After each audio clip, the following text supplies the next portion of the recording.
Chers téléspectateurs, chères téléspectatrices de notre émission, bonjour, salam alaikum, shalom. Dans l'émission précédente, nous avons regardé comment Dieu se présente dans les 3 dernières traditions monothéistes. Aujourd'hui, je vous propose d'examiner la place de l'homme dans la création. Dans les 3 traditions monothéistes que nous examinons, l'homme occupe une place particulière. Mais quelle place? Alors, lorsqu'on regarde autour de nous l'homme moderne, on voit une créature, nous vivons au quotidien dans un flux tendu de nouvelles, d'images, de stimuli de toutes sortes qui nous parviennent des réseaux sociaux, de la publicité, de la télévision et de ses divertissements. Et on a l'impression d'un monde ouvert, où toute la connaissance devrait être accessible, immédiatement et disponible en quelques clics de souris. Mais cette vie en flux tendu, où on vit à l'instant, nous retire le temps de réfléchir, le temps nécessaire pour faire une synthèse et de méditer sur les événements.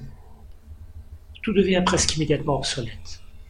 Les journaux qu'on n'a pas lus la veille, il y a fort peu de chances qu'on les lira aujourd'hui, parce que c'est déjà du passé, c'est dépassé. Même l'expérience des anciens et des parents est peut-être négligée. On en oublie l'histoire et ses enseignements. On en oublie notre histoire, celle de nos ancêtres, celle de notre culture. Or, pour avoir un futur, il faut avoir un passé. Est-ce le destin de l'homme d'être réduit à un rouage dans le cycle économique de la production-consommation, d'être une mécanique pour le médecin, d'être une unité pour les statistiques et l'administration, un ensemble de pulsions et d'instincts pour les experts de la vente, un individu dans le vide, connecté mais isolé, qui attend la satisfaction à l'instant. Mais loin de la liberté affichée par les slogans et de l'affranchissement du carcan des contraintes sociales, des prêches des imams, des rabbins, des ecclésiastiques, l'individu est soumis à de nouvelles contraintes et elles viennent de toutes parts. Dans le cadre professionnel, nous sommes soumis à des procédures d'évaluation à tous les niveaux de l'organisation, et puis d'auto-évaluation sur des objectifs à atteindre, de contrôle par les pairs, sur la sur le net. Le big data épluche nos comportements chaque clic de souris que nous faisons pour un site. Il enregistre ces métadonnées, il nous envoie des informations fausses, vraies, fake news, alternative facts, on ne sait plus.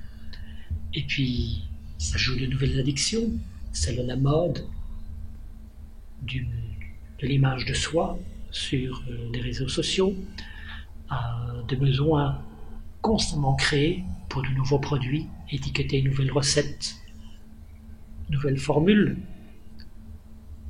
Tout ceci pousse l'individu atomisé dans une fuite en avant, où chaque instant est rempli au point de l'empêcher de prendre conscience des chaînes invisibles, des aliénations tentaculaires et des esclavages artificiels qui nous enserrent comme un corset. Pourtant, le monde physique n'est pas le seul qui soit. Il y a l'infiniment grand, l'infiniment petit. Il y a ce que nos yeux et nos oreilles ne peuvent pas voir et qui pourtant existent. Ce sont des nombreuses dimensions de la création. Avec recul et élévation, on voit que notre monde moderne est recouvert d'un nuage d'oubli qui enveloppe tous les aspects du monde sensible. on a désacralisé tout ce qui était sacré, considéré comme sacré. On s'est coupé de la source qui nous nourrissait. Or, si on n'a pas de nourriture, si le corps n'a pas de nourriture, il dépérit, il meurt. De même, l'esprit, s'il n'a pas de nourriture spirituelle, flétrit et il meurt. S'il meurt, on perd le sens de la vie. Et si on perd le sens de la vie, on devient déprimé. Alors, c'est les antidépresseurs le matin, avec les cigarettes, les somnifères le soir et la cigarette. En fait, on a la grande tragédie et que l'on a oublié que tout ce monde appartient à Dieu. La seule réalité fondamentale de base. On n'a pas oublié que l'univers appartient à Dieu, on a oublié qu'on a oublié. Un vague souvenir d'un passé très lointain. Pourtant, qu'est-ce qui est sacré aujourd'hui? Plus grand-chose. Pourtant, la voie spirituelle enseigne des choses simples.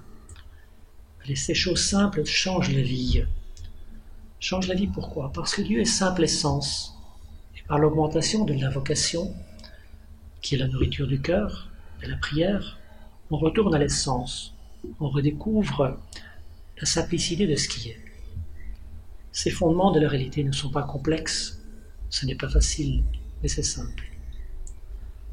Dans le Sefer Bereshit, le premier livre de la Torah, le commencement, le début de la Bible, on dit « Dieu créa l'homme à son image. Betselem Elohim Baharoto » La notion de Tselem, traduit littéralement par image, n'est pas anthropomorphisme, mais elle évoque un miroir. Elle veut dire que le cœur de l'homme est comme un miroir dans lequel Dieu peut se refléter.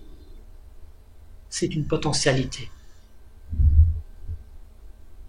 Ensuite, l'homme n'est pas un animal, il peut dominer l'animal qui est en lui. On ne nie pas la nature, on la canalise. Et la nature n'est pas un modèle, elle est là pour servir l'homme, et lui pour servir Dieu. Donc, l'homme est en charge de l'utiliser, de l'orienter.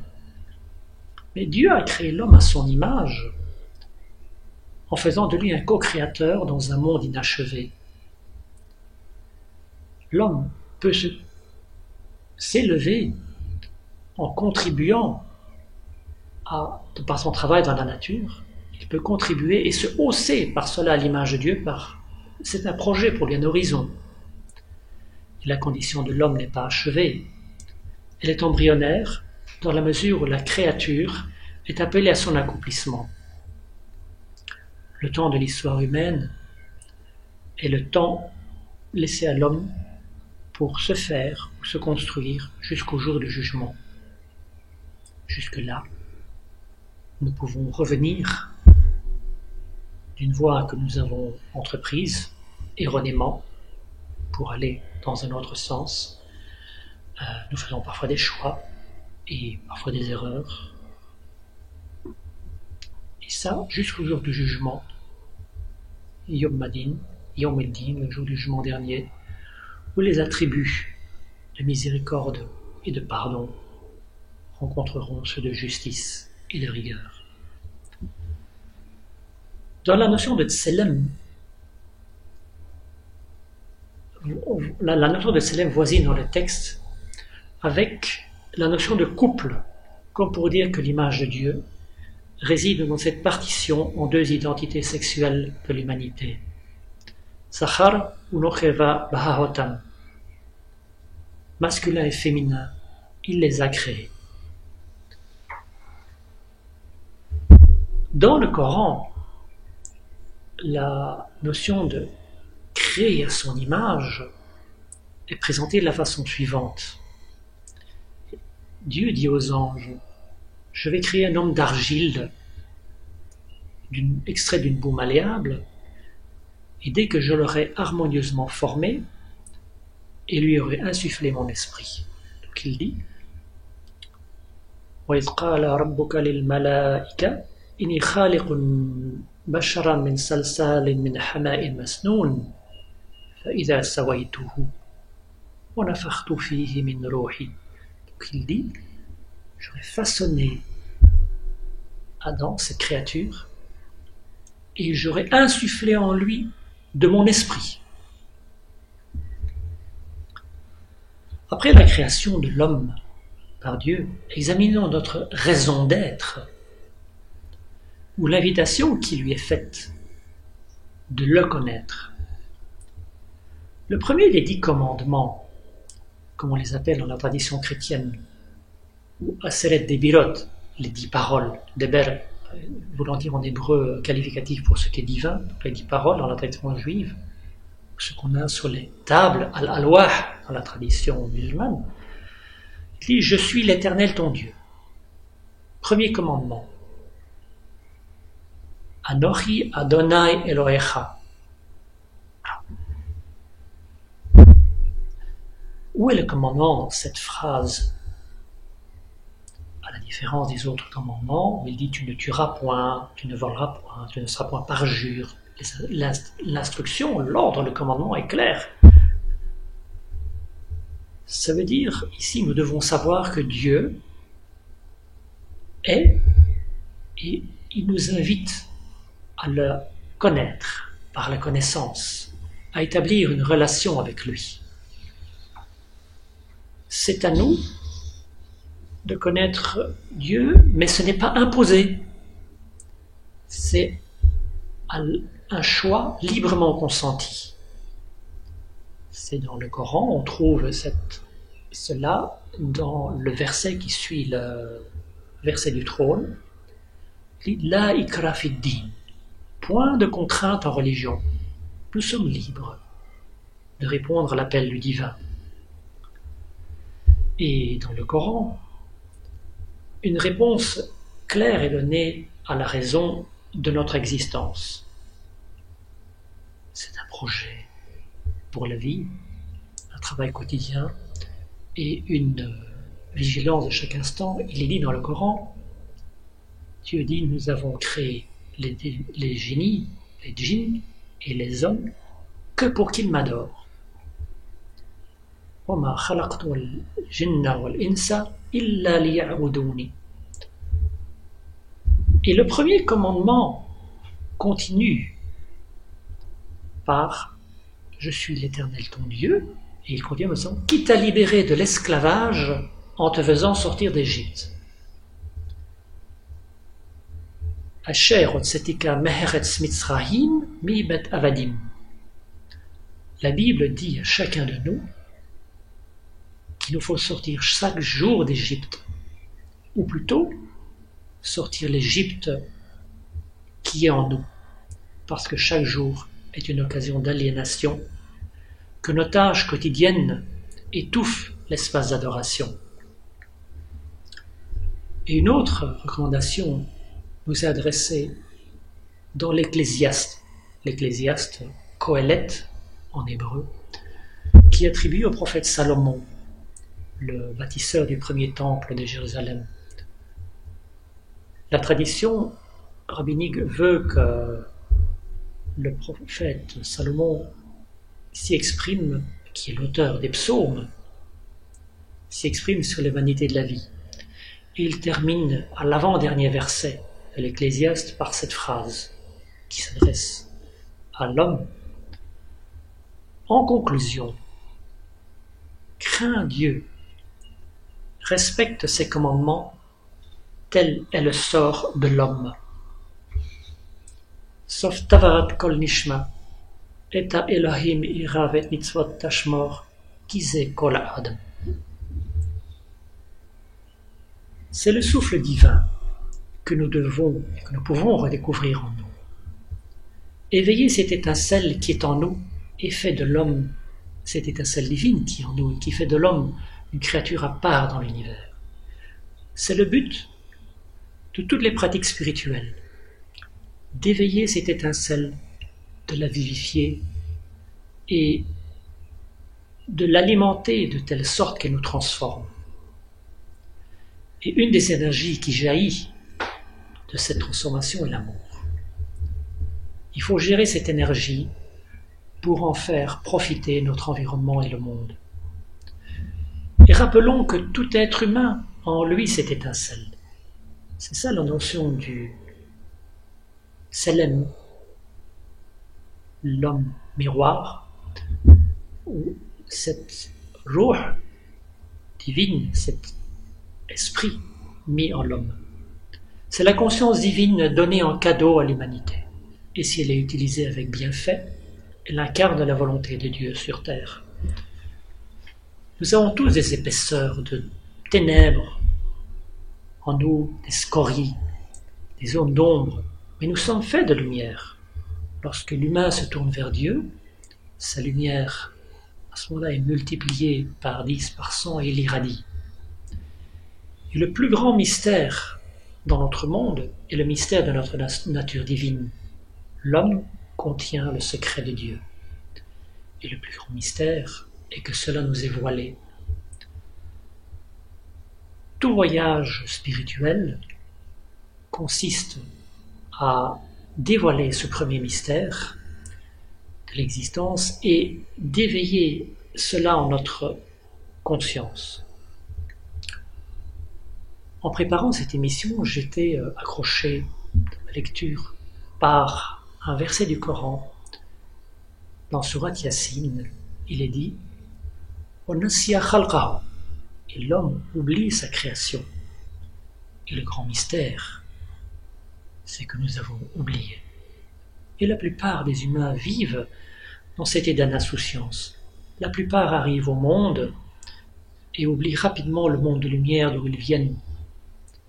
Et cela est renforcé parce que le monde dans lequel nous vivons semble avoir perdu la mémoire de ce qui est sacré. On a un corps physique et on a un corps spirituel.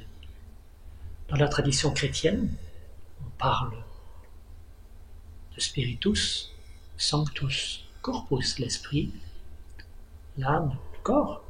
Dans la tradition grecque, on parlait de la soma, du psyché, du nous. Dans la tradition musulmane, on parle du jism, le corps physique, an-nafs, l'ego ou l'âme, et ar-ruh, l'esprit, la nature divine.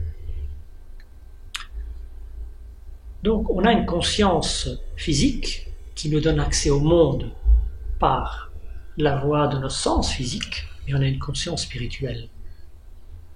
On a un cœur physique et on a un cœur spirituel.